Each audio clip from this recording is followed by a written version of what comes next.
बिस्मिल्लाहिर्रहमानिर्रहीम। अस्सलाम वालेकुम नाज़रीन, मैं हूँ साकिब बशीर और मेरे साथ मौजूद हैं मतीउल्लाह जान MJ TV।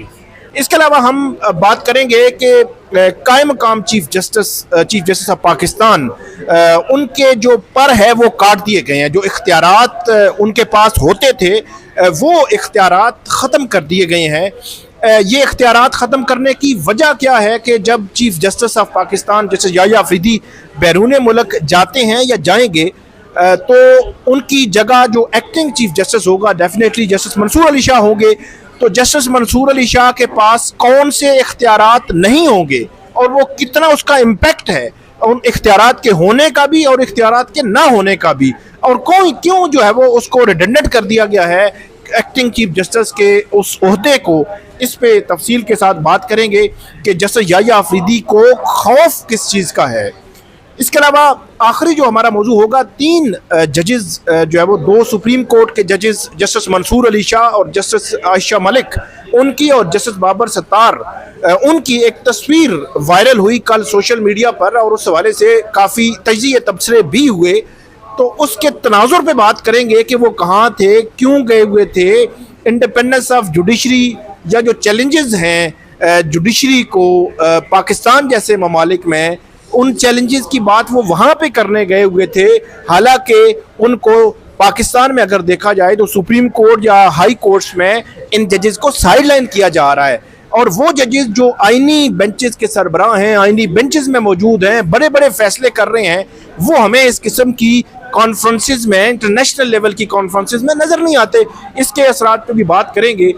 मतीउल्लाह जान साहब से हम शुरू करते हैं। सबसे पहले acting chief justice of Pakistan, उनके इख्तियारात कम कर दिए गए हैं या एक हद तक मैं ये समझता हूँ ख़त्म कर दिए गए हैं, और ये कोई 29 मई की एक प्रैक्टिस एंड प्रोसीजर कमेटी की मीटिंग थी जिसमें justice Mansoor Ali Shah, justice Yahya Afridi, justice Aminuddin Khan ये शामिल थे। और उस कमेटी की क्लास 5 है आई थिंक, जिसमें ये कहा गया कि जब जो चीफ जस्टिस है वो बैरून मुल्क होगा तो उसकी जगह जो एक्टिंग चीफ जस्टिस होगा वो जो बेंचेस की तश्कील, केसेस की फिक्सेशन, ये जितने मामलात कमेटी से रिलेटेड हैं, तो जो चीफ जस्टिस बैरून मुल्क जाएगा, फॉर एग्जांपल याह्या अफरीदी साहब जाते हैं तो जाने से पहले वो एक स्पेशल कमेटी बनाएंगे। जो स्पेशल कमेटी उनके 8, 10, 15, 20 दिन जब वो बाहर रहेंगे तो वो स्पेशल कमेटी उसको देखेगी, ये जो बेंचेस की तश्कील और केसेस की फिक्सेशन, और स्पेशल कमेटी ही सारे करेगी और उसके बाद वो वापस आएंगे तो दोबारा से वो कमेटी बहाल हो जाएगी। हालांकि पहले ये था कि जब जो चीफ जस्टिस बाहर जाता था तो उनकी गैर मौजूदगी में एक्टिंग चीफ जस्टिस ही चीफ जस्टिस होता था और वो उसी तरह एक्ट करता था, और जो कमेटी थी उसमें एक नया जो मेंबर आ जाता था और वो उसको आगे चलाते रहते थे। बज़ाहिर रिडंडेंट कर दिया गया है, बेअसर कर दिया गया है एक्टिंग चीफ जस्टिस को। उनके हाथ में वो बेंचेस की तश्कील और वो मामलात भी उनसे निकाल लिए गए हैं।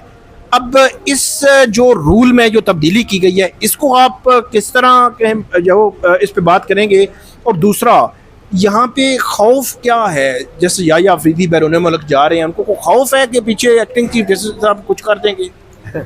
साकिब बशीर साहब, मुझे तो एक लतीफ़ा याद आ रहा है कि एक चपड़ासी किसी सरकारी दफ्तर के बाहर खड़ा था, तो लोग जो हैं उसके सामने से गुजर के दफ्तर में जा रहे थे, तो कुछ देर बाद एक शख्स आया तो उसने चपड़ासी से आके पूछा कि क्या मैं अंदर जा सकता हूँ? उसने कहा नहीं।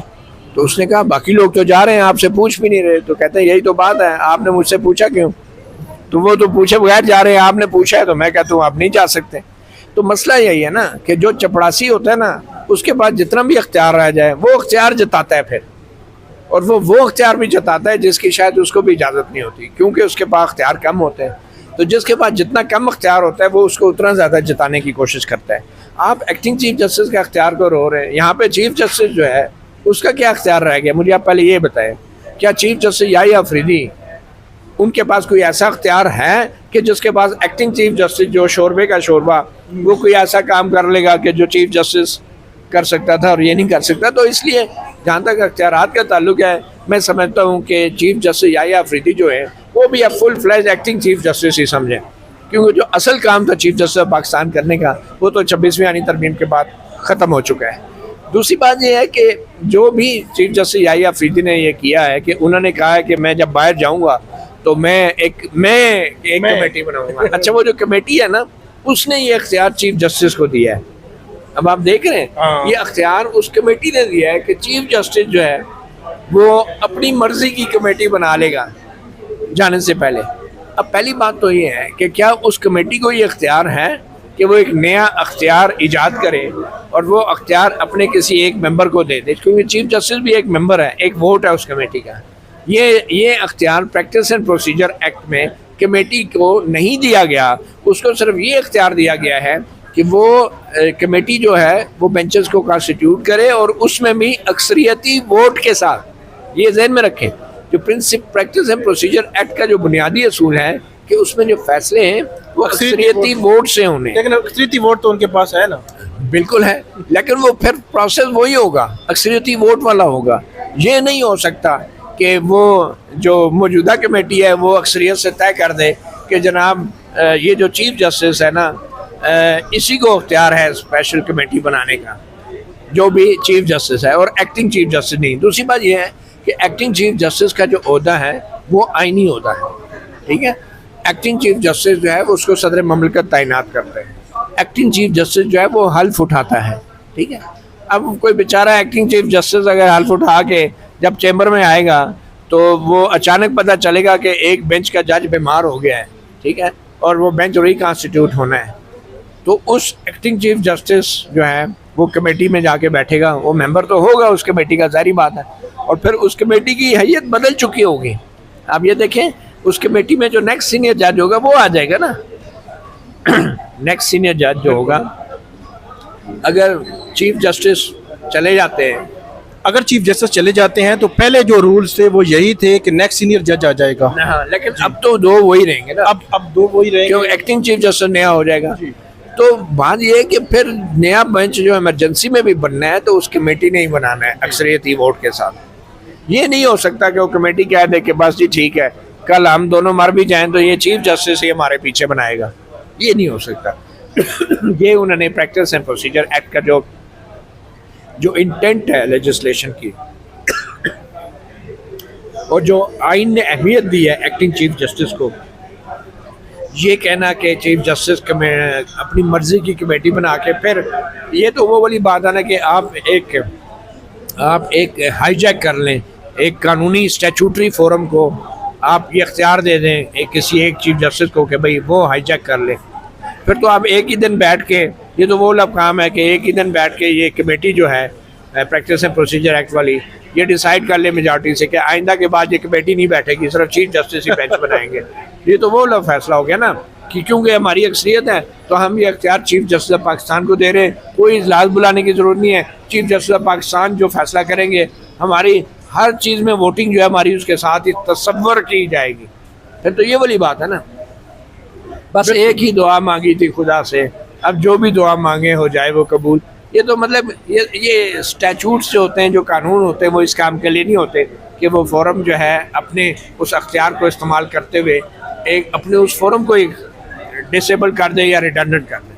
बिल्कुल, आगे बढ़ते हैं। 3 जजेस की एक तस्वीर वायरल हुई जिसमें जस्टिस मंसूर अली शाह, जस्टिस आयशा मलिक और जस्टिस बाबर सत्तार, ये टोक्यो में एक कॉन्फ्रेंस हो रही थी, जुडिशल इंडिपेंडेंस के हवाले से थी कि जो पाकिस्तान की तरह के ममालिक हैं यहाँ पे क्या पोजीशन है। एक तो अब ये बताइएगा कि ये जजेस जितने भी कॉन्फ्रेंसेस में जा रहे हैं, ये ऐसा नहीं है कि 26वीं आईनी तरमीम के बाद जाना शुरू हुआ है, पहले भी इनको बुलाया जाता है, मुल्क में भी और बैरून मुल्क भी। तो इसके पीछे क्या वजह है कि अभी भी उन्हीं जजेस को दुनिया बुला रही है, हालांकि उनको तो बिल्कुल साइड लाइन कर दिया गया है, करने की कोशिश की जा रही है, किसी को चीफ जस्टिस नहीं बनने दिया जा रहा, किसी की सीनियरिटी नीचे कर दी गई है। तो दुनिया इसको किस आँख से देख रही है? और हमारे मोहतरम हाजी जस्टिस अमीनुद्दीन खान साहब, जस्टिस मोहम्मद अली मज़हर, मंदोखेल साहब, ये मतलब कॉन्फ्रेंसेस में हमें नज़र नहीं आते। साकिब, बात यह है कि दुनिया जो है ना पाकिस्तान की अदलिया को इस एंगल से देख रही है कि जो पाकिस्तान में मातहत इदारे थे वो आज़ाद हो गए और जो आज़ाद अदलिया थी वो मातहत हो गई है। इससे बड़ा कोई तजाद हो नहीं सकता। क्या वजह है कि हमारी अदलिया, हमारी सुप्रीम कोर्ट या चीफ जस्टिस याहिया अफरीदी ये कॉन्फ्रेंस पाकिस्तान में क्यों नहीं कराते? उनको क्या शर्म आती है? खौफ है? उन्हें क्या खौफ है कि अगर chief justice Yahya Afridi supreme court के ऑडिटोरियम में एक कॉन्फ्रेंस कराएं कि पाकिस्तान में अदलिया की आज़ादी और आइन की बालादस्ती की सूरत हाल, तो पहला सवाल तो यही होगा ना कि याहिया अफरीदी साहब, आप क्या अदलिया की आज़ादी की बात करते हैं? आप खुद किसी का हक मार के बैठे हुए, ठीक है ना। सीनियरिटी में आपने, आपका जो प्रीडिसेसर था काजी फ़ाइसा जैसा बंदा चीफ जस्टिस है, उसने 26वीं तरमीम कराई और जुडिशल कमीशन में हुकूमत के अरकान को तस्लीम करके उनके हवाले कर दी अपनी। आप किस मुँह से अदलिया की, इसलिए वो कॉन्फ्रेंस नहीं करा सकते। अब जो कॉन्फ्रेंस कराने वाली दुनिया है, दुनिया तो जस्टिस अमीनुद्दीन खान को नहीं मानती ना, दुनिया तो अमीनुद्दीन खान को जानती भी नहीं है ये कौन है, ठीक है। वो आईनी बेंच के हेड हैं। अब यही तो एक अलमिया है ना कि बात आइन की हो रही है दुनिया में और आइनी बेंच का हेड इस काबिल नहीं है, और तो और चीफ जस्टिस याहिया अफरीदी इस काबिल नहीं है कि वो आइनी बेंच में बैठ सके, तो आइनी बेंच का हेड क्या किस काबिल होगा कि वो दुनिया के किसी इंटरनेशनल कॉन्फ्रेंस में जाके बैठ सके और आइन के ऊपर बात करे। आपने देखा नहीं जैसे अमीनुद्दीन खान और जो दीगर जजेस हैं जिस तरीके से उन्होंने अपने रिमार्क्स और ऑब्जर्वेशन दी हैं, कि आपको वो लेवल लगता है फैसले दिए हैं किसी बैनुल अक़वामी कॉन्फ्रेंस में जाके अपने उस फैसले का भी डिफेंड कर लें जो उन्होंने मखसूस नशस्तों में दिया है, और वो फिर किस मुंह से मिलिट्री कोर्ट्स वाला फैसला डिफेंड, कोर्ट वाले फैसले के बाद वो किस मुंह से जाएंगे इंटरनेशनल फोरम में और जाके कहेंगे जी हमारी अदलिया आज़ाद है? किस मुंह से जाएंगे? ये वो मुंह है जो सिर्फ पाकिस्तान में ही दिखाया जा सकता है, बाहर दिखाने के काबिल नहीं है। तो इसलिए कुछ हमारे सहाफ़ी दोस्त और कुछ तज्ज़ियाकार जो हैं, जब उन्हें ये तस्वीर नज़र आती है इस तरह के जजेस की जो अपराइट जजेस हैं, जो स्टैंड लिया है, जिन्होंने एक तारीख रकम की है, जस्टिस बाबर सत्तार दीगर 5 जजेस के साथ, ये वो जज हैं जिन्होंने तारीख में पहली बार इन राइटिंग लिख के दिया कि खुफिया अदारे इनके अहले खाना को साथ और इनके साथ क्या कर रहे हैं। सिर्फ ये है कि मौजूदा इस्टेब्लिशमेंट जो है वो PTI को बिल्कुल ही ख़त्म करने पर तुली हुई है। इलेक्शन कमीशन हो गया, सुप्रीम कोर्ट के आईनी बेंच हो गए, इस्टेब्लिशमेंट हो गई, और ये नाम नहाद हुकूमत होगी, शहबाज शरीफ की वज़ीर आज़म है। तो ये कुछ सहाफ़ी जो है वो गुड बुक्स में रहने के लिए इस्टेब्लिशमेंट की वो इस तरह की जुगतबाजी करते हैं और कोई संजीदा जो है अपना तज्ज़िया या कोई सवाल नहीं उठाते। बहरहाल जी, ये थी आज का हमारा जो है वो व्लॉग था। हमारा 4 मौज़ूआत पे हमने बात की। उम्मीद है आपको आज की हमारी वीडियो पसंद आएगी। मुझे इजाज़त दीजिए और मतीउल्लाह जान साहब को भी इजाज़त दीजिए। आपको आइंदा भी वीडियो में अपडेट लाते रहेंगे। हमें फ़ीडबैक दीजिएगा। अल्लाह हाफिज़।